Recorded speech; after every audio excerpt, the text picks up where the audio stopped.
سب سے پہلے سورہ اخلاص کی وجہ تسمیہ، یعنی اس کو سورہ اخلاص کیوں کہا جاتا ہے؟ اخلاص کے عربی میں دو معنی آتے ہیں، ایک تو خلوص، ہم کہتے ہیں نا خلوص دل سے یہ کام کیا، نیت درستی اس کی، اور ایک ہوتا ہے خلاص، تمہارا کام کیا ہو گیا ہے، بلکہ اس کو اور زیادہ واضح اس کو خلاصی مل گئی ہے، جیل سے خلاصی مل گئی کہتے ہیں نا۔ تو بعض علماء کہتے ہیں اس کو اخلاص اس لیے کہا گیا ہے کہ اس میں خالص توحید کا تذکرہ ہے سورہ اخلاص میں، جیسے قل هو اللہ احد اللہ الصمد لم یلد ولم یولد، اللہ کی توحید بیان کی، اللہ جیسا کوئی بھی نہیں ہے، تو خالص توحید کی وجہ سے اسے کیا کہا گیا؟ اخلاص۔ اور بعض علماء کہتے ہیں کہ اس کو اس لیے اخلاص کہا جاتا ہے لأنها تخلص العبد عن الشرک او النار، یہ نجات دلاتی ہے انسان کو شرک سے، جیسے جیل سے خلاصی سے ہے نا، خلاصی والا معنی، اخلاص کا معنی نجات دلانے والی، شرک سے نجات دلاتی ہے، اور بعض نے کہا کہ نجات دلاتی ہے جہنم کی آگ سے، کیونکہ اس کے مفہوم پر آپ عمل کریں گے تو جہنم کی آگ سے حفاظت ہوگی۔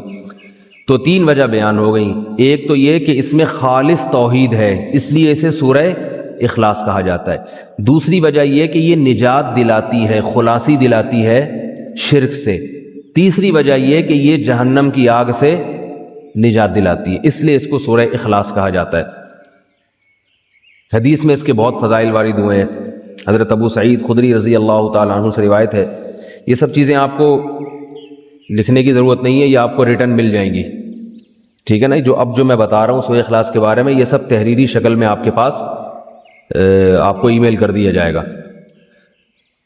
حضرت ابو سعید خدری رضی اللہ تعالیٰ عنہ سے روایت ہے کہ رسول اللہ صلی اللہ علیہ وسلم نے صحابہ کرام سے فرمایا کہ کیا تم میں سے کوئی شخص اس کی طاقت نہیں رکھتا کہ رات کو 1/3 قرآن کی تلاوت کر کے سو جائے؟ صحابہ نے فرمایا اَوَ نُطِيقُ ذَلِكَ، کیا ہم اس کی طاقت رکھتے ہیں؟ کہ یہ تو ممکن نہیں ہے، بہت مشکل ہے۔ تو آپ نے فرمایا کیا تم سورہ اخلاص نہیں پڑھ کے سو سکتے؟ اس لیے کہ فَإِنَّهَا تَعْدِلُ ثُلُثَ الْقُرْآنِ، یہ 1/3 قرآن کے برابر ہے۔ ایک اور حدیث میں حضرت ابو ہریرہ رضی اللہ تعالی عنہ سے مروی ہے کہ ایک مرتبہ رسول اللہ صلی اللہ علیہ وسلم نے صحابہ کرام سے فرمایا تم سب جمع ہو جاؤ، میں 1/3 قرآن کی تم پہ تلاوت کروں گا۔ صحابہ کرام جمع ہو گئے بہت سارے، نبی صلی اللہ علیہ وسلم تشریف لائے اور قل هو اللہ احد پڑھ کے چلے گئے۔ ایک صحابی نے عرض کیا، آپس میں بات چیت کی کہ بھائی اللہ کے نبی نے تو ہم سے کیا فرمایا تھا؟ 1/3 قرآن، اور میں یہ سمجھتا ہوں کہ یہ اللہ نے آسمان سے کوئی خبر دی تھی کہ نبی 1/3 قرآن پڑھیں گے، نبی نے اپنی طرف سے یہ کام نہیں کیا ہوگا، لیکن ہم پر تو 1/3 قرآن نہیں پڑھا۔ تو آپ صلی اللہ علیہ وسلم تشریف لائے اور فرمایا کہ سورہ اخلاص جو میں نے پڑھی ہے یہ 1/3 قرآن ہے، اتنی بڑی فضیلت ہے اس کی۔ اب علماء نے اس کے مطلب بیان کیے کہ 1/3 قرآن ہونے کا مطلب کیا ہے۔ دیکھنے میں تو 1/3 قرآن نہیں ہے نا، لیکن 1/3 قرآن کا مطلب کیا ہے؟ تو اس کے دو مطلب بیان کیے گئے ہیں، اس لیے علماء کہتے ہیں جس نے 3 مرتبہ قل هو اللہ احد پڑھ لی اسے 1 قرآن کی تلاوت کا ثواب ملتا ہے، سمجھ رہے ہیں؟ جس شخص نے 3 مرتبہ قل هو اللہ احد پڑھی اسے 1 قرآن کی تلاوت کا ثواب۔ اب اس پر اشکال ہوتا ہے کہ 3 مرتبہ قل هو اللہ پڑھ کے جب 1 قرآن کی تلاوت کا ثواب مل رہا ہے تو الحمد سے لے کے والناس تک قرآن مجید پڑھنے کا فائدہ پھر کیا ہے؟ سوال ہی سمجھ میں نہیں آ رہا، جواب کہاں سے سمجھ میں آئے گا؟ جس قوم کی سمجھ میں سوال ہی نہیں آئے اس قوم کی سمجھ میں آ گیا سوال؟ آپ کی نہیں آیا؟ بھائی جب 3 دفعہ قل هو اللہ پڑھنے سے 1 قرآن کا، کیونکہ 1/3 ہے نا، 1/3 ہے، تو 3 دفعہ پڑھ لیں گے تو 1 قرآن ہو جائے گی، تو پھر الحمد سے لے کے والناس تک پڑھنے کی کیا ضرورت؟ شکر ہے سمجھ میں آ گیا۔ اچھا آواز کی وجہ سے نہیں آیا تھا۔ تو اس کی بہت ساری وجوہات یعنی جواب دیے گئے، لیکن اس کا سب سے بہترین جواب وہ ہے جو علامہ ابن تیمیہ رحمہ اللہ تعالی نے دیا ہے۔ وہ جواب یہ ہے کہ ہر چیز کا اللہ نے اپنے علم میں ایک ثواب رکھا ہے، وہ قیامت کے دن ملے گا، اس کی کوئی مخصوص وزن ہوگا، کوانٹٹی ہوگی، اس کی مقدار ہوگی، یہ تو اس شے کا ثواب ہے۔ تو اللہ نے اپنے علم میں قرآن کی، پورے قرآن کی تلاوت کا بھی ایک ثواب رکھا ہوا ہے، وہ 3 دفعہ قل ہو اللہ پڑھنے سے بھی حاصل ہو جاتا ہے، جو اللہ نے پورے قرآن کی تلاوت کا ایک مخصوص ثواب رکھا ہے۔ لیکن جب آپ پورے قرآن کی تلاوت شروع کرتے ہیں الحمد سے، تو ہمیں پورے قرآن کی تلاوت کے ساتھ ساتھ کچھ اضافی ثواب بھی مل رہے ہوتے ہیں۔ مثال کے طور پر جب ہم قرآن کی تلاوت کریں گے، اس میں سورہ فاتحہ بھی آئے گی، اس کے کچھ اضافی فضائل ہیں اس سورت کی تلاوت۔ سورہ بقرہ بھی آئے گی، سورہ بقرہ کے کچھ الگ سے اضافی فضائل ہیں جو اس کی تلاوت کے بارے میں وارد ہوئے۔ سورہ آل عمران بھی آئے گی، اس کے الگ فضائل ہیں۔ پھر قرآن مجید کی جو جنت اور جہنم کی آیتیں آئیں گی آپ کے سامنے، اس سے جو انسان کا دل بنتا ہے، جو واقعات آتے ہیں، اس سے جو انسان کو عبرت حاصل ہوتی ہے، یا قرآن کی تلاوت سے اللہ کی جو محبت پیدا ہوتی ہے، یہ ساری اضافی چیزیں ہیں جو پورے قرآن کی تلاوت پہ آپ کو ملیں گی۔ تو سورہ اخلاص 3 دفعہ پڑھنے سے وہ جو اللہ کے علم میں 1 دفعہ قرآن کی تلاوت کا جو اصل ثواب ہے وہ مل جائے گا، لیکن جو اضافی ہیں، فاتحہ کے اضافی فضائل، سورہ بقرہ کے اضافی فضائل، پھر قرآن پڑھنے سے جو اللہ کی محبت اور قرب اضافی، یہ پورا قرآن پڑھے بغیر نہیں حاصل ہو۔ سمجھ گئے بات کو؟ یہ سب سے بہترین جواب ہے۔ اور بعض علماء نے یہ بیان کیا کہ یہ بھی ایک معقول جواب، اچھا جواب سمجھا گیا ہے کہ قرآن مجید میں بنیادی طور پر 3 مضامین بیان کیے گئے ہیں۔ ایک تو عقیدہ توحید کو بیان کیا گیا ہے، شرک کی نفی۔ دوسرا قرآن نے بیان کیا ہے احکام، یہ کرو، یہ نہ کرو، یہ حلال ہے، یہ حرام ہے، نماز پڑھو، روزے رکھو، زکوٰۃ دو، زنا مت کرو، وغیرہ وغیرہ۔ یہ ایک قسم کا مضمون ہے۔ اور تیسرا مضمون ہے روز جزا، آخرت قائم ہوگی تمہیں۔ یہ پورے قرآن کا گویا کہ بیسک بنیادی 3 مضامین ہیں۔ تو سورہ فاتحہ میں توحید خالص کو بیان کیا گیا، تو قرآن کے 1/3 ٹاپک کو، 1/3 مضمون کو سورہ اخلاص کور کر دیتی ہے۔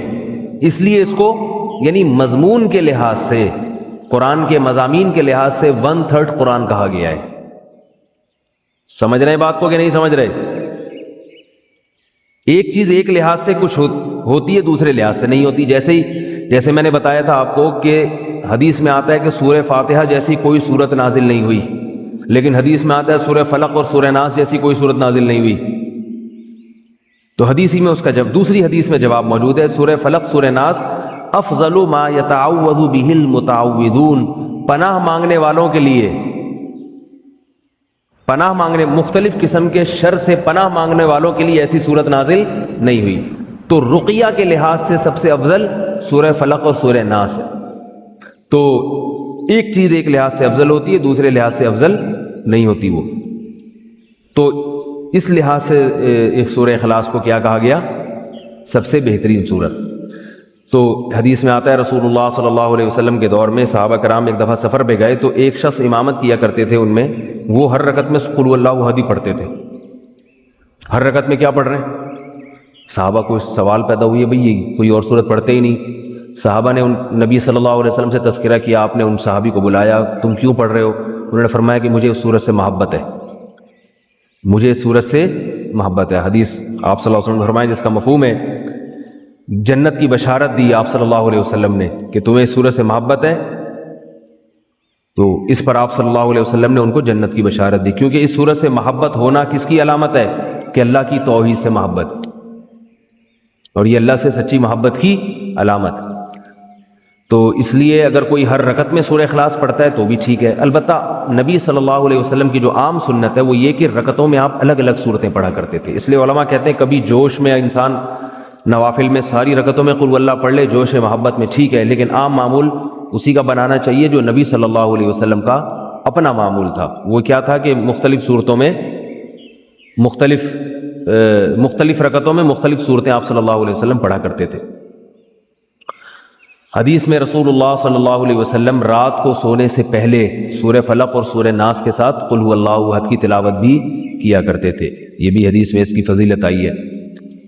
ایک حدیث میں آتا ہے رسول اللہ صلی اللہ علیہ وسلم نے فرمایا، حضرت ابو ہریرہ رضی اللہ تعالی عنہ سے مروی ہے کہ نبی صلی اللہ علیہ وسلم نے فرمایا کہ اللہ تعالیٰ ارشاد فرماتے ہیں، جب نبی یوں کہتے ہیں کہ اللہ نے ارشاد فرمایا تو ایسی حدیث کو حدیث قدسی کہا جاتا ہے کہ اللہ تعالیٰ فرماتے ہیں کہ کذبنی عبدی ولم یکن لہ ذالک، میرے بندوں نے مجھے جھٹلایا حالانکہ میرے بندوں کے لائق یہ نہیں تھا کہ مجھے جھٹلاتے۔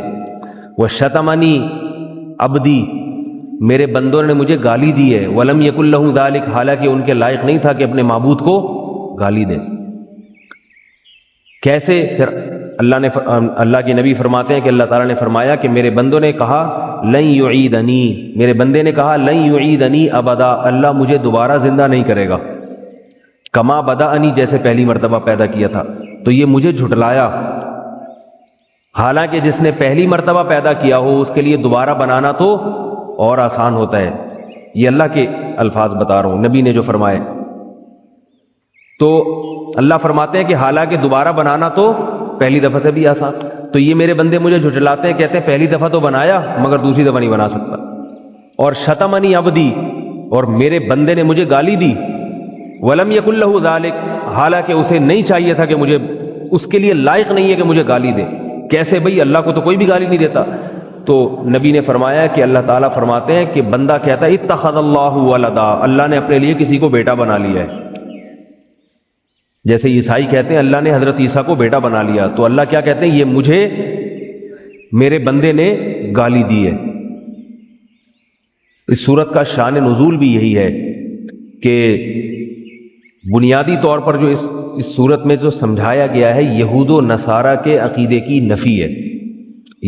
عیسائی کہتے ہیں کہ حضرت عیسیٰ ابن مریم اللہ کے بیٹے ہیں، وہ بڑی لمبی چوڑی بات گھماتے ہیں، کیونکہ حضرت مریم کے اولاد شوہر نہیں تھے، اور تمام پیغمبر جتنے بھی آئے ہیں ان سے پہلے گناہ ہوئے ہیں، تو اللہ نے کہا ایسا پیغمبر بھیجوں گا جس سے گناہ نہ ہو سکتا ہو، تو اللہ ہی نے اپنے کلمے کی شکل میں، اللہ ہی اپنے دوسرے جلوے میں آ گیا۔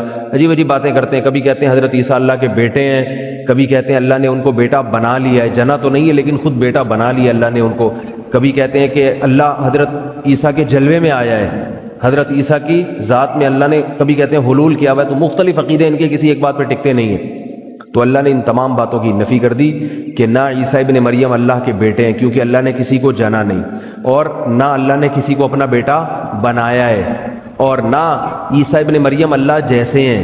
وہ کہتے ہیں نا تین خدا میں سے ایک عیسیٰ ہیں، تو کوئی اللہ جیسا نہیں ہے، خدا نہیں ہے، سب مخلوق ہیں اللہ تعالیٰ کی۔ تو عیسائیوں کے نظریے کی نفی ہے۔ اس صورت کا شان نزول یہ ہے کہ ایک مرتبہ یہود و نصارہ کا ایک وفد رسول اللہ صلی اللہ علیہ وسلم کے پاس، یہود کا ایک وفد آیا اور رسول اللہ صلی اللہ علیہ وسلم سے کہنے لگا صف لنا ربک، کہ آپ ہم سے ہمارے رب کی اوصاف بیان کریں۔ یہودیوں کا شاید یہ خیال تھا کہ تورات میں تو لکھا ہے کہ اللہ جیسا کوئی بھی نہیں ہے، اگر یہ جھوٹے نبی ہوں گے تو غلط صفات بیان کرنا شروع کر دیں گے، بھئی وہ ایسا ہے، وہ اس طرح ہے۔ تو یہودی کہنے لگے کہ آپ بتائیے کہ اللہ تعالیٰ کی جنس کیا ہے، مرد ہے یا عورت ہے، اور کس چیز سے بنایا گیا ہے، کس چیز سے بنایا گیا، من الذهب ام من الفضة ام من النحاس، سونے کا بنا ہوا ہے، چاندی کا بنا ہوا ہے یا پیتل کا بنا ہوا ہے، ہمارا جو رب ہے کس میٹر، جس میٹر سے بنا ہے وہ میٹر کون سا ہے۔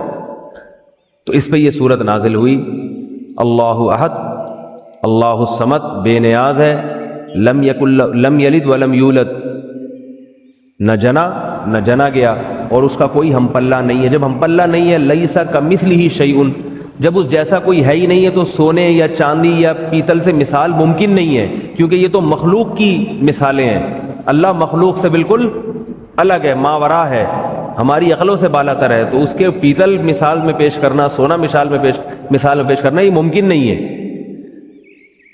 ایک روایت میں آتا ہے کہ مشرکین نے کہا، مشرکین مکہ جو تھے نا وہ نسب کی بڑی بحث کیا کرتے تھے، نسب، کہ اس کا نسب کیا ہے، اس کا نسب کیا ہے، تو انہوں نے کہا کہ اے محمد آپ اللہ تعالیٰ کا نسب بیان کریں کہ اللہ کا نسب کیا ہے۔ تو اس پہ یہ صورت نازل ہوئی، لم یلد ولم یولد، نہ اس نے کسی کو جنا نہ وہ کسی سے جنا گیا، اس کا کوئی نسب نہیں ہے۔ الاول سب سے پہلے ہے اور سب سے آخر، یعنی ہمیشہ سے ہے اور ہمیشہ رہے گا۔ تو توحید کا مضمون اس میں بیان کیا گیا۔ اللہ تعالی ہمیں سورت کے مضامین پر عمل کی توفیق عطا فرمائے، اور جن لوگوں کو زبانی یاد نہیں ہے ان کو تو کم از کم یہ سورت زبانی یاد ہونی چاہیے. تبت یدا. اللہ تعالیٰ نے قلم کی قسم اٹھا کے فرمایا کہ اے محمد صلی اللہ علیہ وسلم آپ مجنون نہیں ہیں اور آپ اخلاق کے اعلیٰ معیار پر قائم ہیں. تو خلق کسے کہتے ہیں؟ خلق کی جمع آتی ہے اخلاق. تو اردو میں جو اخلاق ہے نا یہ عربی سے آیا ہے, تو یہ سنگولر نہیں ہے بلکہ یہ لفظ پلورل ہے.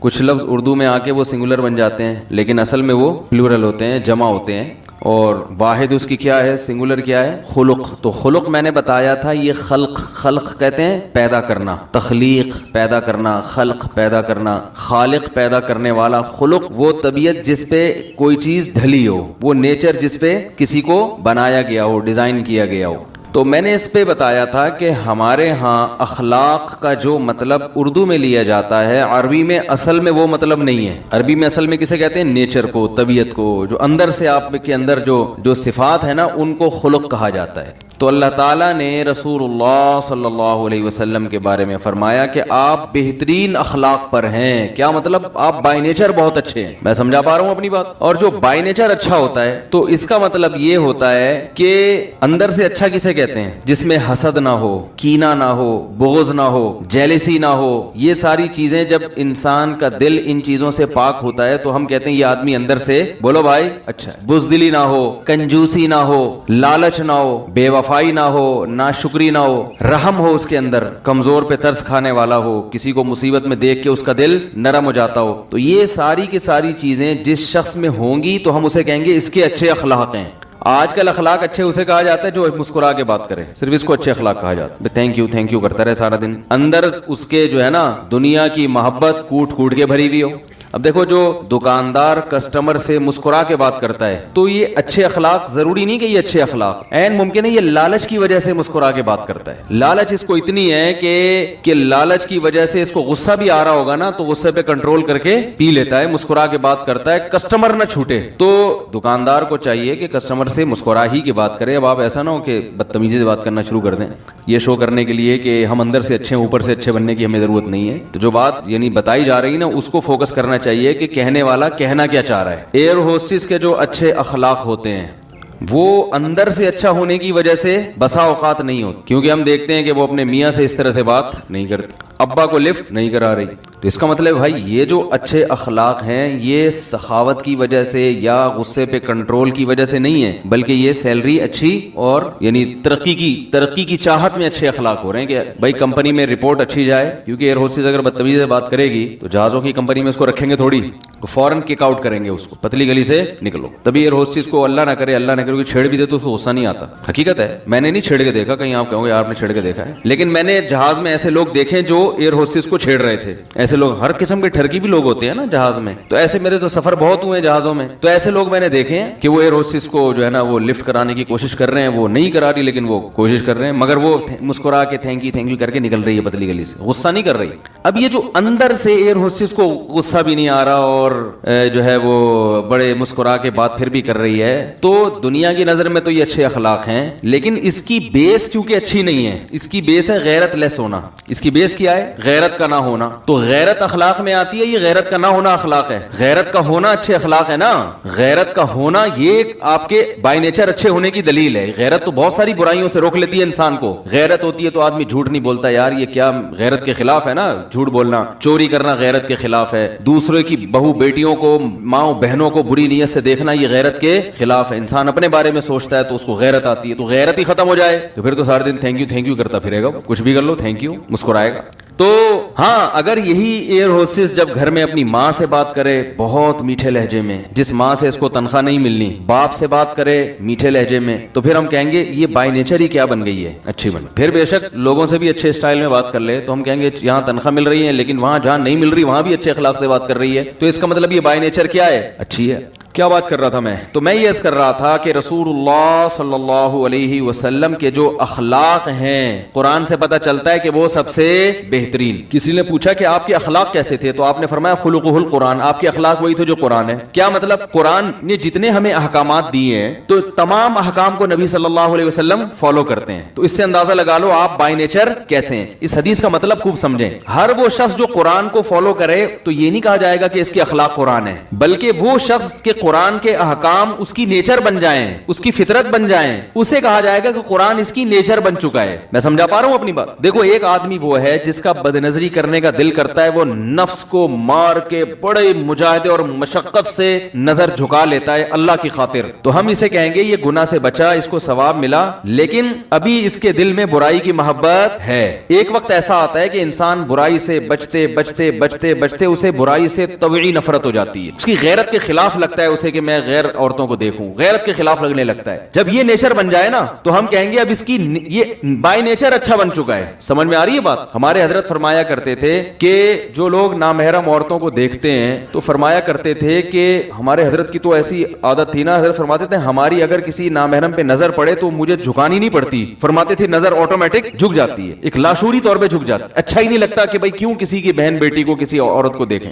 تو حضرت فرمایا کرتے تھے اللہ نے انسان کو بائی نیچر اچھا بنایا ہے, وہ بد نظری کر کر کے نا اپنی آنکھوں کے اسپرنگ خراب کر دیتا ہے. فرمایا اللہ نے ہر شخص کی آنکھوں میں ایسا اسپرنگ لگایا ہے کہ جب بھی گناہ کی طرف اس کی توجہ جاتی ہے نا تو وہ اسپرنگ آنکھوں کے خود بخود نیچے ہو جاتے ہیں. تو فرمایا یہ آنکھیں پھاڑ پھاڑ کے نا گندگی کو دیکھ دیکھ کے اپنے اسپرنگ کو کیا کر دیتے ہیں, خراب. دیکھو شراب پہلی دفعہ ہر ایک کو بری لگتی ہے, بائی نیچر بری ہے شراب, شراب پیتا ہوا کوئی بھی اچھا نہیں لگتا, لیکن پینے والا پی پی کے اپنی نیچر کو خراب کر دیتا. پہلی دفعہ زنا کرنا بہت مشکل ہے, ضمیر ملامت, دل چاہنا ایک الگ چیز ہے, لیکن دل کی چاہت کے باوجود ضمیر اتنی ملامت کرتا ہے کہ انسان کے قدم پیچھے ہٹ جاتے ہیں, پیچھے ہٹ. دیکھو کہیں کھانا رکھا ہوا ہو, آپ کو پتا ہے کہ مجھے اس کھانا کھانے کی اجازت نہیں ہے, آپ کو بھوک لگ رہی ہے, کھانے کا دل تو چاہے گا لیکن ساتھ ساتھ ضمیر آپ کو روک دے گا, آپ کہے گا یار یہ میں کسی کا نوالا کیوں کھاؤں, کوئی بات نہیں بھوکا رہ لے گا نا وہ, لیکن آپ نے کھا لیا تو ایک وقت آئے گا کہ چوری کے کھانے میں آپ کو زیادہ مزہ آنا شروع ہو جائے گا. حقیقت ہے, غریب کے منہ سے نوالا چھین کے کھانا اور مزہ آئے گا. اب مجھے ایک بات بتاؤ, ایک مالدار آدمی ہو, اس نے کسی غریب کو دیکھا بھوکا, جس کو 2 وقتوں سے کھانا نہیں ملا, کسی نے اس کے سامنے کھانا لا کے رکھ دیا. اب اس مالدار کو پتا ہے یار مجھے بھی بھوک لگ رہی ہے لیکن میرے پاس گھر میں کھانا موجود ہے, تو دل تو اس کا بھی چاہے گا کہ ابھی کھا لوں, لیکن کھائے گا یہ, کہے گا یار یہ 2 دن کا بھوکا ہے, اس کا نوالا چھین کے میں کھاؤں, میرے گھر میں اللہ نے مجھے سب کچھ دیا. لیکن اگر یہ مالدار اپنے ضمیر کو کچل دے, غیرت سے اٹھنے والے جذبات کو کچل دے اور اس غریب سے نوالا چھین کر کھائے تو پہلی دفعہ تو بہت برا لگے گا اس کو, یار کیا کر رہا ہوں, اتنا کھاتا پیتا آدمی, مجھے تو چاہیے تھا میں اس کو کھلاتا. لیکن پھر بھی جب بار بار وہ کھائے گا تو ایک دن ایسا آئے گا کروڑ پتی ہو کے بھی غیرت ختم ہو جائے گی, بلکہ پھر اس کی اخلاق جو ہے نا یہ اچھے ہونے کے بجائے گندے ہو جائیں گے. پھر اس کو نوالا چھین کے کھانے میں جو مزہ آئے گا وہ حق حلال کی کمائی میں نہیں آئے گا. تبھی تو دیکھو نا یہ جو کرپٹ قسم کے سیاستدان ہوتے ہیں, ایک سیاستدان نے بتایا کہ اس نے 2 کروڑ زکات کا مال کھایا ہے بینکوں سے.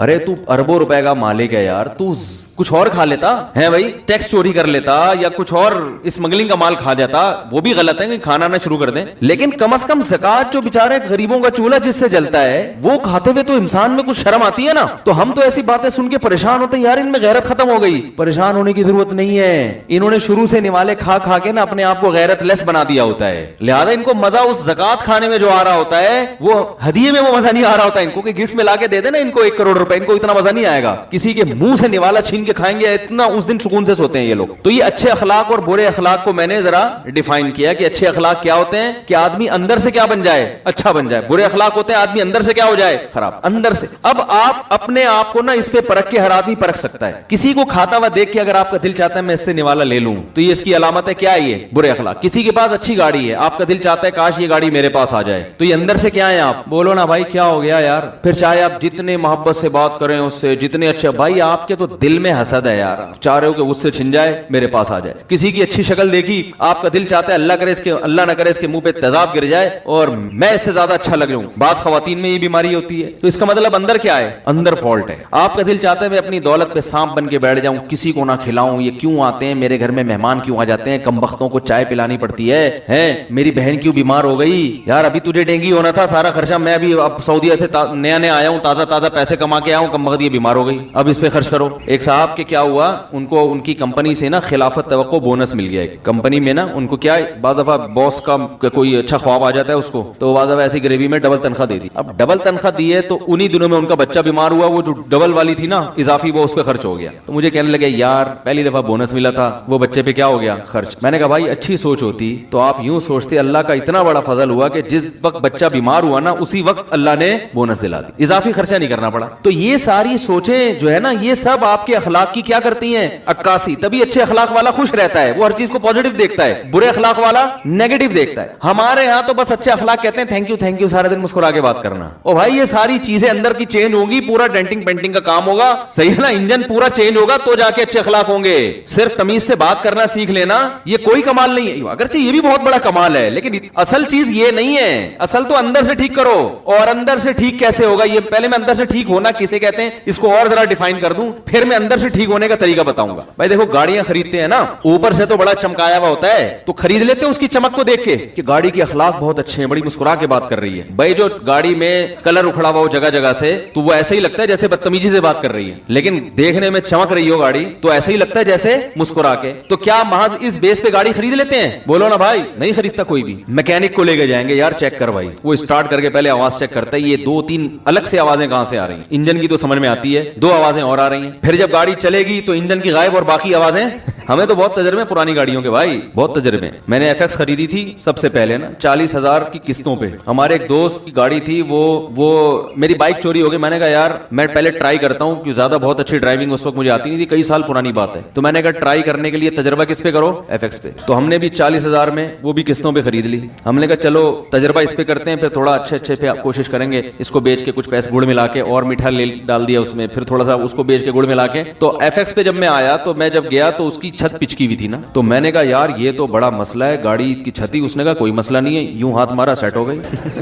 اس نے کہا ڈینٹنگ پینٹنگ کا کوئی کام ہے ہی نہیں, بہترین گاڑی. تو انجن وائز بہت اچھی ہے, بار بار وہ کہتے ہیں انجن ٹائٹ ہے. تو جب گاڑی خریدنے جاتے ہیں تو میکینک کو لے کے جاتے ہیں, وہ میکینک اس کو اندر سے چیک کرتا ہے, بھائی یہ اندر سے ٹھیک ہے یا نہیں ہے, ماڈل کون سا ہے, بہت پرانا ماڈل ہے تو اس کا مطلب اندر سے ٹھیک نہیں ہو سکتی. باقی اوپر کی چیزوں کو اتنی اہمیت نہیں دی جاتی, یار وہ تو ایک جو ہے نا وہ ایک جگہ سے ٹچ اپ ہے تو کوئی بات نہیں, ایک اسپرے آپ نے مارا ہے دوسرا ہم کر دیں گے اس پہ. نمبر پلیٹ دیکھی جاتی ہے, چیک کروایا جاتا ہے کہ یار یہ گاڑی کا نمبر یہی ہے, انجن چیچز میچ کر رہے ہیں آپس میں, نہیں کر رہے, ایسا تو نہیں ہے کہ چوری کی گاڑی ہو یا سرے سے جعلی ڈاکومنٹس ہو, یہ سب چیزوں کو. تو اسی طرح انسان کو جب قیامت کے دن جنت اور جہنم کا فیصلہ ہوگا تو اللہ فرماتے ہیں وجاء ربہ بقلب سلیم, جنتی وہ ہے جو سلیم دل کے ساتھ اللہ کے سامنے آئے. سلیم کسے کہتے ہیں, سلامت والا, یعنی برائیوں سے پاک دل اللہ کے سامنے لے کے آئے گا. میں سمجھا پا رہا ہوں, برائیوں سے پاک دل, ایسا دل صاف ستھرا شیشے کی طرح چمک رہا ہو دل. ہمارے ہاں ظاہر کی اہمیت زیادہ ہے, اللہ کے ہاں اندر کی اہمیت زیادہ ہے. اندر کیا ہے آپ کے,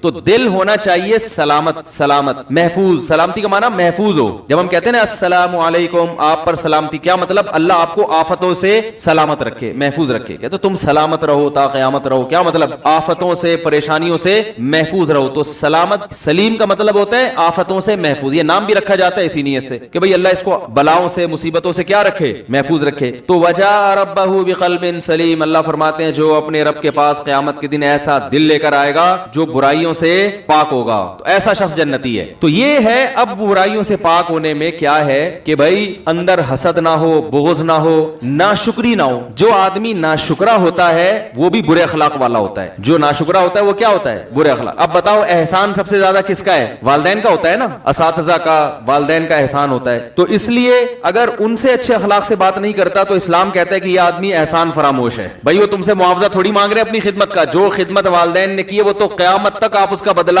نہیں دے سکتے. شکر کا تقاضے, بات تو تمیز سے کر لو, لہجہ تو میٹھا کر لو.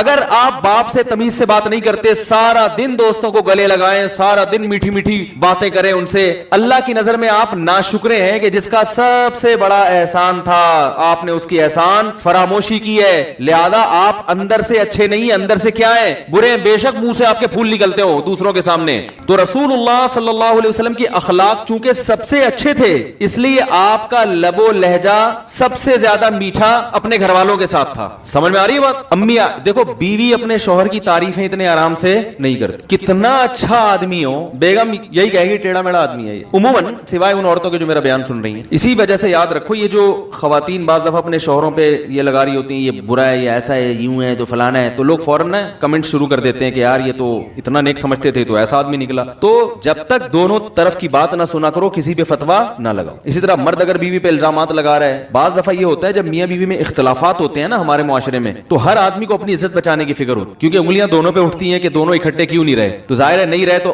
عین ممکن ہے ان میں ایک غلط ہو, تو ہر آدمی اپنی صفائی چاہتا ہے, وہ کہتا ہے یہ غلط, وہ کہتا ہے یہ غلط, تو اس میں نا لوگ پھر افراط و تفریط کا شکار ہو جاتے. تو اول تو یہ کہ کسی کو غلط کہنے کی ضرورت ہی نہیں ہے, لیکن اگر فتویٰ لگانا بھی ہے تو یک طرفہ بیان سن کے کبھی بھی فیصلہ مت کرو. یہ بہت بڑی غلطی دینداروں سے بھی ہوتی ہے. کوئی بھی میڈیا پہ آ کے بیان کرنا شروع کر دے نا, کوئی عورت آئے گی اپنے میاں کے خلاف, لوگ بھر بھر کے اس کے ایسا آدمی ہے, ایسا ظالم آدمی. او بھائی کیا دلیل ہے کہ یہ سچ بول رہی ہے؟ جب کسی کا دیکھو کسی کا کسی سے جھگڑا ہونا تو اس کے خلاف اسلام گواہی قبول نہیں کرتا. میں نے انہوں نے اگر میرے پیسے لے کے کھا گئے, یہ ساجد بھائی بیٹھے ہوئے نہیں, اللہ نہ کرے کھائے نہیں ہے, اور انہیں کھا بھی اگر یہ کھا لے تو نکال بھی نہیں سکتے ہم ان سے, اس لیے ایسے آدمی کو تو قرضہ دینا ہی نہیں چاہیے. فرض کرو انہوں نے پیسے لے کے کھا گئے مجھ سے. اب کیا ہے کہ ایک آدمی آیا اور عدالت میں گیا, اور عدالت میں کہتا ہے جا کے کہ بھائی یہ آدمی میرا فلاں سے جھگڑا ہے, اور مفتی طارق مسعود صاحب گواہی دیں گے کہ یہ آدمی غلط ہے اور میں صحیح ہوں. تو عدالت میری گواہی کو قبول نہیں کرے گی. عدالت کہے گی ان کا تو پہلے سے آپس میں کیا چل رہا ہے, اسلام میں حکم ہے یہ کہ ان کا تو پہلے سے جھگڑا چل رہا ہے, اس نے تو اس کو برا کہنا ہی ہے. تو یہ اصول ہے شریعت کا کہ جس کا پہلے سے کسی سے جھگڑا چل رہا ہو تو ان دونوں کی گواہی ایک دوسرے کے خلاف معتبر نہیں ہے. تو اس لیے میاں بیوی کے جھگڑوں میں شوہر بیوی پہ الزامات لگا رہا ہو طلاق کے بعد, یا عورت لگا رہی ہو, کسی کی بات نہ سنو. بولے بھائی آپ کا آپس کا مسئلہ ہے, ہمیں نہیں پتا کون صحیح ہے کون غلط. علیحدگی ہو گئی, آپ کہیں اور شادی کرو, اس کو بولو تم کہیں اور شادی. ایک دوسرے پہ الزامات لگانے کی ضرورت نہیں ہے. اور اگر لگانا ہے, تحقیق میں پڑھنا ہے, تو پھر دونوں طرف کے بیان سنو, اس کے جواب میں وہ کیا کہتا ہے یا وہ کیا کہتی ہے. یہ ہمارے معاشرے میں بہت بڑی برائی پھیل رہی ہے کہ جس کے ہاتھ میں میڈیا ہے وہ دوسرے کو ذلیل کر دیتا ہے. جس کے پاس اپنی بات کو دنیا کو پہنچانے کا ذریعہ ہے نا, بس وہ ذریعے کو استعمال کرے گا اور مخالف پارٹی کا بیڑا غرق کر دے گا. تو خیر, تو اب دیکھو کہ عام طور پر میاں بیوی میں جھگڑا چل رہا ہو نا, خاص طور پہ تو تعریفیں نہیں کرتے. اور لیکن نبی صلی اللہ علیہ وسلم کی جو ازواج ہیں انہوں نے ہمیشہ محمد صلی اللہ علیہ وسلم کی تعریف کی ہے, ہمیشہ. حضرت عائشہ سے پوچھا کہ رسول اللہ صلی اللہ علیہ وسلم کے اخلاق کیا تھے, آپ نے فرمایا قرآن آپ کے اخلاق, جو قرآن میں اللہ نے حکم دیا وہ آپ کیا کرتے تھے. حضرت صفیہ رضی اللہ تعالی عنہا بھی آپ کی زوجہ ہیں, آپ صلی اللہ علیہ وسلم کے اخلاق کی تعریف کرتی. تو سب سے زیادہ اخلاق نبی صلی اللہ علیہ وسلم نے فرمایا خیرکم خیرکم لأہلہ, تم میں سب سے بہتر وہ ہے جو اپنے گھر والوں کے ساتھ اچھا ہے. تو گھر والوں میں سب سے پہلے بیوی, سب سے پہلے تو والدین ہیں, پھر بیوی, پھر بچے, پھر بھائی اور بہن. جتنا قریبی رشتہ ہوگا اس سے اتنی ہی تمیز سے بات کرنے کا آپ کو حکم ہے. حالانکہ ہمارے معاشرے میں جتنا قریبی رشتہ ہے اتنی ہی بدتمیزی سے اس سے بات ہوتی ہے, اور جتنا دور کا رشتہ ہوگا اس سے چونکہ مفاد ہوتے ہیں. بھائی یہ ڈاکٹر صاحب ہیں, ہو سکتا ہے ان سے علاج کرانا پڑے, بڑی تمیز سے بات کرے گا ڈاکٹر صاحب سے. یہ تاجر ہے یار, کبھی قرضہ مانگنا پڑ سکتا ہے, بڑی تمیز سے بات ہوگی بھائی اس سے. یہ علاقے کا ناظم ہے, بھائی کوئی کام اٹک سکتا ہے تو بڑی تمیز سے بات ہوگی اس سے. تو وہ سمجھ رہے ہوتے اس تمیز سے بات کرنے پر ثواب مل رہا ہے. ثواب نہیں مل رہا بھائی, اس پہ پیسے مل رہے ہیں آپ کو, سمجھ رہے ہو نا, قرضہ مل رہا ہے, ثواب. اب یہ مطلب نہیں کہ اس سے بدتمیزی سے بات کرنا شروع کر دیں ناظم سے, مفتی صاحب نے کہا ثواب نہیں ملتا. بات کریں تمیز سے ہر ایک سے, لیکن اللہ کی رضا کے لیے, پیسے نکلوانے کے لیے پیسوں کے لیے تمیز سے بات نہ کریں. حدیث میں آتا ہے, امی عائشہ فرماتی ہیں کبھی اپنی کسی زوجہ پہ ہاتھ نہیں اٹھایا, نہ کبھی کسی پہ لان تان کی, نہ کبھی فحش الفاظ استعمال کیے آپ صلی اللہ علیہ وسلم نے. ما کان النبی فاحشا ولا متفحشا, نہ آپ بائی نیچر فحاشی کو پسند کرتے تھے اور نہ آپ کی زبان میں فحاشی تھی. آج بات بات پہ گالیاں, اتنی گندی گندی گالیوں سے بات شروع ہوتی ہے, اور غصے میں بھی نہیں, مذاق میں. کلچر بن چکا ہے گالیاں دینا, غصے میں بھی یہ برا عمل ہے لیکن مذاق میں تو اور زیادہ برا عمل ہے. تو آپ صلی اللہ علیہ وسلم نے کبھی کسی خادم پہ بھی ہاتھ نہیں اٹھایا. حدیث میں آتا ہے میدان جنگ کے علاوہ آپ نے کبھی کسی کو نہیں مارا. میدان جنگ میں تو لڑنا پڑتا ہے نا, وہاں اخلاق کا تقاضا ہے لڑو, کیونکہ اگر آپ وہاں نہیں لڑ رہے تو پھر یہ ساتھیوں کے ساتھ کیا ہے, ناانصافی ہے کہ ان کو تو میدان جنگ میں اتار دیا اور آپ خود لڑ نہیں رہے ہیں. تو اب یہاں لڑنا اخلاق عالیہ کا تقاضا تھا, تو یہاں آپ صلی اللہ علیہ وسلم کیا تھے, آپ سے زیادہ جنگ میں بہادر کوئی نہیں ہوتا تھا. پھر بہادری کے جوہر دکھاتے تھے, پھر شہ سوار تھے. تو جنگ میں تو بزدل ہے, گھر میں کیا بنا ہوا ہے, چنگیز خان آتا ہے, سارے کانپنا شروع کر دیتے ہیں, آ رہے ہیں ابا. تو نبی صلی اللہ علیہ وسلم نے کبھی ہاتھ نہیں اٹھایا. البتہ ایک بات ہے, قرآن نے ہاتھ اٹھانے کی بعض صورتوں میں اجازت دی ہے. وہ اس لیے اجازت دی ہے, بعض صورتوں میں کوئی ہاتھ, بیوی پہ ہاتھ اٹھانا کوئی پسندیدہ کام نہیں ہے, لیکن بعض صورتوں میں قرآن نے ہاتھ اٹھانے کی اجازت دی ہے, بشرطے کہ چہرے پہ نہ مارا جائے, جانوروں کی طرح نہ پیٹا جائے. وہ بعض صورتوں میں, بعض عورتوں کے لیے, بعض صورتوں میں. عمومی حکم نہیں ہے یہ قرآن کا, کوئی ترغیب نہیں ہے. وہ اس لیے دی ہے دو وجہ سے, کہ ہر عورت امہات المومنین جیسی ہوتی بھی نہیں ہے, بعض بڑی شرارتی ہوتی ہیں, اور دوسرا ہر مرد کا اتنا روب نہیں نہیں ہوتا جتنا نبی صلی اللہ علیہ وسلم کا تھا. روب ہی نہیں ہے نا. تو جب روب ہوتا ہے تو بھائی ایک آواز پہ بیگم کام جاتی ہے, بولتے بھائی میاں نے بولا چائے بنا دو, بولے بنانا پڑتا. آواز ایسی ہے, وجاہت ایسی ہے. تو اب بعض دفعہ ایسا ہوتا ہے کہ وہ بیچارے کا روب ہی نہیں ہوتا. اب بیگم کما کے لا رہی ہے تو میاں کا روب ہوگا, بولے کہ چلو نکلے یہاں سے, بوری بسلو ڈال نکلے یہاں سے, تو روب کہاں ہوگا. بعض نے شادی ایسے خاندان میں کر لی ہوتی ہے ماشاءاللہ, وہ فٹ فاٹ ہائٹ اس کی اور پرسنالٹی ہے, اور میاں صاحب وہ بالکل بیچارے کمزور سے ہوتے ہیں, وہ روب نہیں ہوتا. تو پھر اس کو پھر ظاہر ہے روب قائم کرنے کے لیے کبھی کبھار غلط طریقہ ہے, یہ مناسب نہیں ہے. لیے بتانا پڑتا ہے کہ میں بڑا روب دار ہوں, لیکن بہرحال مارنا شریعت میں پسندیدہ کام نہیں ہے. بہت سخت مجبوری میں ہاتھ اٹھانے کی اجازت ہے, اور وہ بھی ہر ایک پر نہیں. ایسی شرارتی عورت جو آپ کے جائز حقوق بھی نہ دے رہی ہو, پھر شریعت نے طلاق سے بچنے کے لیے کہ بھائی اس کے پاس اب چھوڑنے کا علاوہ کوئی آپشن نہیں ہے, تو چلو ایک آپشن یہ بھی ہے کہ سختی کر کے دیکھ لو. لیکن نبی صلی اللہ علیہ وسلم نے کبھی کسی خادم پہ بھی ہاتھ نہیں اٹھایا. آج اخلاق دوسروں کے ساتھ اچھے ہیں, اپنے ماتحتوں کے ساتھ, کمپنی میں باس کو دیکھ لو نا, ماتحتوں کے ساتھ کیا سلوک کر رہا ہوتا ہے. ہر وقت ان کو گالیاں گالیاں. ہمارے ایک دوست تھے ٹرک اڈے میں نا, ان کی جاب لگ گئی, جاب نہیں ان کا بزنس تھا. تو میں نے کہا یار آپ یہ ٹرک اسٹینڈ میں جو بزنس کر رہے ہو اس کی کیا شرائط ہیں, یہ جو ایکسپورٹ کا آپ نے ٹرانسپورٹیشن کا آپ نے کام شروع کیا یہاں سے وہاں ادھر سے یہاں, کہہ رہے اس کا ایک اصول یہ ہے کہ آپ کو اتنی موٹی موٹی گالیاں پہلے سے یاد کرو. میں نے کہا کیوں؟ کہہ رہے یہ ملازمین جو ہے نا یہ بڑے ڈھیٹ ہوتے ہیں, یہ گالیوں کے بغیر کام کرتے نہیں. کہہ رہے جب تک ان کو موٹی موٹی صبح شام گالیاں نہ پڑیں یہ کنٹینر میں مال اٹھا کے رکھیں گے نہیں, اور کنٹینر پہ رکھا رہے گا تو اٹھا کے نیچے لائیں گے نہیں. تو میں نے کہا یار کچھ اور کرو اس کے لیے. یہ تو ٹھیک ہے کہ آج کل ملازمین تمیز سے قابو میں نہیں آتے. آپ ان سے کہیں گے کہ بھائی دیکھیں یہ جو کنٹینر ہے یہ 12:05 پہ لاہور ہونا چاہیے, لہذا یہ آج صبح 5 بجے کنٹینر لوڈ ہو جانا چاہیے. تو اگر لوڈ ہو گیا تو ٹھیک ہے, نہیں ہوا تو میرا لاکھوں کا نقصان ہو جائے گا. تو میں محبت سے آپ کو ایک بات بتا رہا ہوں, اس کا بہت زیادہ ثواب ہے. وہ ملازمین جواب میں کہیں سر آپ نے آج اتنے پیارے انداز سے آج ہم کو نصیحت کی ہے, تو آج تو ہماری غیرت جگا دی آپ نے. آپ 5 بجے کے کہہ رہے ہیں, ہم صبح 4 بجے انشاءاللہ کنٹینر لوڈ کر دیں گے. تو مارکیٹ میں ایسا ہوتا, وہ بولیں گے ہمیں انتہائی بے وقوف قسم کا سیٹ ملا ہے, لہذا وہ صبح 5 بجے کا کہا ہے تو شام 5 بجے تک بھی لوڈ نہیں ہوگا. سمجھ رہے ہو؟ تو اس لیے تھوڑا پبلک کو بھی ذرا دیکھنا پڑتا ہے نا. تو اخلاق تو وہی, اصل تو وہی ہے جو رسول اللہ صلی اللہ علیہ وسلم کے اخلاق, کیونکہ بعض ہر سارے ڈھیٹ نہیں ہوتے, ایک آدھ کبھی اچھا ملازم بھی مل جاتا ہے تو آپ اس کو بھی رگڑ رہے ہو. اصل تو یہی ہے کہ بات کس سے ہونی چاہیے, تمیز سے. لیکن اگر کوئی نہیں آ رہا قابو میں تو پھر شریعت نے پھر بھی حتی الامکان دوسرے طریقے کچھ ایسا کرو کہ بھائی ایسا لا بنا دو کہ مجھے اپنی زبان خراب نہ کرنی پڑے. بھائی جو لیٹ کرے گا نا تو کوئی آپ حاضری کے لیے بندہ کھڑا کر دیں, یار 5 بجے کے بعد جتنا لیٹ ہوگا تمہاری سیلری سے اتنا کم ہوتا چلا جائے گا. یعنی مطلب یہ کہ بجائے زبان خراب کرنے کے غور و فکر کر کے کوئی دوسرے طریقے ایجاد کر لیں. سمجھ میں آ رہی بات؟ زبان بالکل آخری درجے میں ہونی چاہیے. اللہ صلی اللہ علیہ وسلم کے اپنے گھر والوں کے ساتھ اخلاق یہ تھے. اور آپ صلی اللہ علیہ وسلم جب حضرت صفیہ رضی اللہ تعالی عنہا کو نا ایک دفعہ سواری پہ اونٹ پہ چڑھنا تھا تو مشکل ہو رہی تھی, آپ صلی اللہ علیہ وسلم نے اپنا پاؤں مبارک رکھا, حضرت صفیہ کو گویا سیڑھی بنا کے, جو ایک طرف سید الانبیاء ہیں, ساری کائنات کے سردار ہیں, کتنا بڑا مقام, مگر کیسا گھر میں نارمل زندگی گزار رہے ہیں, کیسا نارمل لوگوں کی طرح رہ رہے ہیں. امی عائشہ فرماتی ہیں آپ صلی اللہ علیہ وسلم جب گھر میں آتے تو ایسے ہی رہتے جیسے عام طور پہ لوگ رہا کرتے ہیں, گھر والوں کے کام میں ہاتھ بھی بٹاتے. اور ایک مرتبہ تو آپ صلی اللہ علیہ وسلم نے امی عائشہ کے ساتھ دوڑ لگائی ہے. اتنا میرا خیال ہے ظرف تو آج کل مارکیٹ میں بالکل ہی شارٹ ہے, دوڑ لگائی ہے. جنگ سے واپس آ رہے ہیں, سفر سے واپس, تو آپ نے صحابہ کو, تاکہ پردے کا بھی خیال ہونا, بھائی بے پردگی بھی تو آپ کی بیوی مردوں کے درمیان دوڑ رہی ہے, یہ تو غیرت کے خلاف ہے نا, اتنے براڈ مائنڈیڈ بھی بننے کی ضرورت نہیں ہے. تو آپ صلی اللہ علیہ وسلم نے صحابہ کو آگے بھیجا, کوئی بھی نہیں دیکھنے والا, تو فرمایا دوڑ لگاؤ. امی عائشہ رضی اللہ تعالیٰ عنہ فرماتی میری عمر کم تھی, میرا جسم ہلکا تھا, میں دوڑ میں آگے نکل, وہ جیت گئی. تو نبی صلی اللہ علیہ وسلم نے اس واقعے کو یاد رکھ. کئی سال گزرنے کے بعد ایک اور جگہ سے آپ سفر سے واپس آ رہے تھے, تو آپ صلی اللہ علیہ امی عائشہ فرماتی اب میرا جسم کیا ہو گیا تھا, بھاری ہو گیا تھا. عمر بڑھتی ہے تو جسم بھاری ہو جاتا ہے, تو آپ نے فرمایا دوڑ لگاؤ. فرماتی ہیں کہ نبی صلی اللہ علیہ وسلم اس دوڑ میں جیت گئے, اور آپ نے فرمایا تل کا بتل کا, یہ پہلی دفعہ جو دوڑ ہوئی تھی نا اس کا جواب ہے. یہ کیسی بے تکلفی ہے بھائی. آپ کہہ سکتے ہیں کہ امی عائشہ کی عمر بہت کم تھی تو اس لیے ان سے اتنی محبت, دوسری ازواج تو عمر میں زیادہ تھیں, تو بھائی زیادہ عمر والی کے ساتھ دیکھ لو حضرت خدیجہ رضی اللہ تعالیٰ عنہ, وہ تو آپ سے عمر میں 15 سال بڑی تھی. عمر میں کتنی بڑی تھی؟ 15 سال, اور 2 دفعہ بیوہ ہو چکی ہیں. ان سے جب آپ نے نکاح کیا تو آپ کی عمر تھی 25 سال. ان سے اتنی محبت کہ امی عائشہ فرماتی ہیں کہ مجھے کسی بیوی پہ ایسی غیرت نہیں آتی جی جتنی حضرت خدیجہ پہ آتی تھی. ان کا تذکرہ ایسی محبت سے کرتے کہ مجھے لگتا کہ اگر میری کوئی حقیقت میں سوکن ہے تو وہ خدیجہ ہیں. غیرت آتی ہے نا عورت کو, بھئی اس کے سامنے سوکن کی تعریف کرو, تو جو غیرت مند عورت ہوگی اس کو تو وہ چاہتی ہے کہ میرے میاں سب سے زیادہ زیادہ محبت مجھ سے کرے نا. تو فرماتی ہے کہ میں نے ایک دن نبی صلی اللہ علیہ وسلم سے کہا یا رسول اللہ وہ سرخ جبڑوں والی بوڑھی عورت کو آپ اتنا یاد کرتے ہو, اللہ نے آپ کو اس سے زیادہ اچھی عورتیں دے دی ہیں. آپ صلی اللہ علیہ وسلم غضبناک ہو گئے کہ کیسے, یعنی سرخ جبڑوں والی بوڑھی عورت, یہ کیوں کہا ان کو؟ تو آپ صلی اللہ علیہ وسلم نے پھر امی خدیجہ کی